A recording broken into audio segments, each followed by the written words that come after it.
All right, let's get right into it. Today, we are talking about the very stuff our world is made of. We're talking gases, liquids, and solids. But we're not just going to list off definitions. Nope. We're going to dive into a fundamental conflict, a constant battle of forces happening at the molecular level that decides everything. So, let me start by asking you a question. What on earth could your own lungs, a giant hot air balloon, and a simple block of ice possibly have in common? I mean, they seem about as different as you can get, right? But they all share a fascinating secret. And the secret is, they're all governed by the exact same set of rules. The difference between them is just the outcome of a tiny, microscopic tug of war that is happening literally everywhere, all the time. So let's frame this whole thing around that one idea, a central conflict. The state of any substance you can think of is decided by the winner of an epic battle between two totally opposite forces.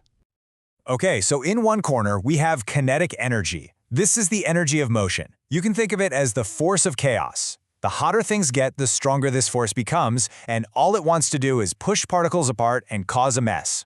And in the other corner, we have intermolecular forces. These are the sticky forces, the molecular glue. This is the force of order, always trying to pull particles together into a nice, neat arrangement. And the outcome of this battle is what you see right here in this table. When kinetic energy, our force of chaos, wins, boom, you get a gas. The particles are just flying all over the place, far apart. When the intermolecular forces, the force of order, wins, you get a solid where particles are locked in tight. And a liquid? Well, a liquid is what happens when it's basically a draw. The particles are close, but they can still kind of slide around each other. So let's really dig into this by looking at what happens when one side just completely dominates the fight. We'll start with the state where chaos is the undisputed champion, the gaseous state. In a gas, the molecules are zipping around so fast and are so far apart that those sticky forces just can't get a grip. It's kind of funny to think about, but most of the volume of a gas is literally just empty space. So what's pressure then? Like the air in your tires? It's nothing more than trillions and trillions of those tiny molecules smacking against the walls of the container over and over again. Now, you don't need a science lab to see this stuff in action. In fact, you're running the experiment yourself about, 12 to 20 times a minute? Every single time you take a breath? Think about it. When you inhale, your diaphragm contracts, your chest expands, you're increasing the volume inside your lungs. More volume means less pressure. So the higher pressure air from the outside just naturally flows in. And to exhale, you just do the opposite. You shrink the volume, which cranks up the pressure inside, and that forces the air out. It's so simple, so elegant, and it is pure gas physics. And this whole relationship, it's actually got a name.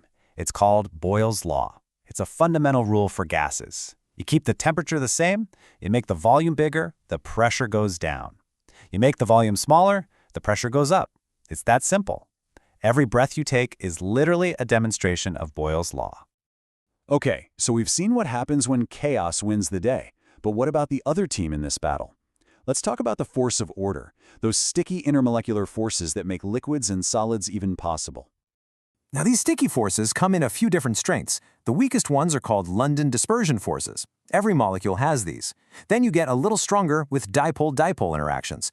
These happen between molecules that are polar, meaning they have a slightly positive end and a slightly negative end, kind of like tiny magnets. And then you have the heavyweight champion, hydrogen bonding. It's a special, super strong type of dipole interaction, and it is absolutely essential for life as we know it. Now this chart is what I find so fascinating.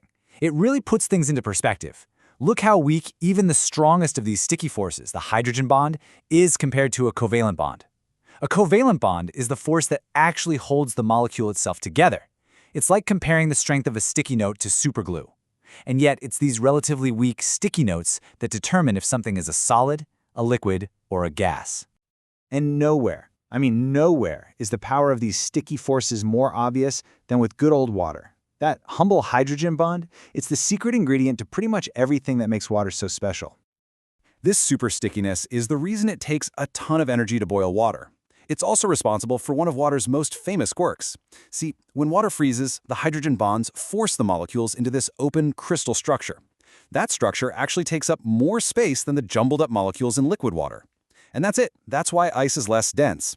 That is why ice floats, a property that is, kind of important for all the aquatic life trying to survive a cold winter. So we've met our two competing forces, chaos and order. A phase change, like melting ice or boiling water, is simply the moment where the balance of power shifts. It's the final showdown. And how do we shift that balance? We add energy. We add heat. This gives the forces of chaos a huge advantage, and we can actually watch this battle play out perfectly by just tracking the temperature of a gram of ice as we heat it up. So first off, to get that 1 gram of ice to melt into liquid water, you have to pump in 80 calories of energy. But notice something weird. The temperature stays flat at 0 degrees Celsius the whole time it's melting. Why? Because that energy isn't making the molecules move faster. Its entire job is to break some of those sticky hydrogen bonds to kick off the change from solid to liquid. Okay, but now look at this. To turn that same gram of liquid water into steam, it takes a whopping 540 calories. It's a massive amount of energy. And again, the temperature stays flat at 100 degrees Celsius. All that energy is going into one final, all-out assault to break pretty much all of the remaining hydrogen bonds and set those water molecules free. Just let that sink in for a second. It takes almost 7 times more energy to boil water than it does to just melt it. That one number right there tells you everything you need to know about the incredible power of those hydrogen bonds. The force of order puts up one heck of a fight. So, at the end of the day, why does any of this matter? Because this microscopic battle isn't just some abstract chemistry concept. Gas laws? They explain how we breathe.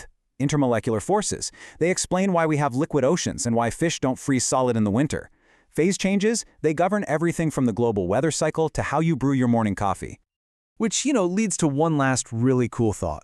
We're so used to our world of solids, liquids, and gases, but these are just the states of matter that happen to exist under the cozy conditions here on Earth. If you could really crank up the temperature and pressure, what other strange, new states of matter might be hiding out there? We'll take a look at carbon dioxide. Under just the right conditions of high pressure and temperature, it doesn't become a liquid or a gas, it becomes something else entirely, a supercritical fluid. It's this weird hybrid state that can flow through things like a gas but dissolve things like a liquid. And this isn't just some lab curiosity, it's actually how we decaffeinate coffee beans now without using harsh chemicals. Just one more amazing example of how understanding this fundamental battle of forces can unlock a whole new world.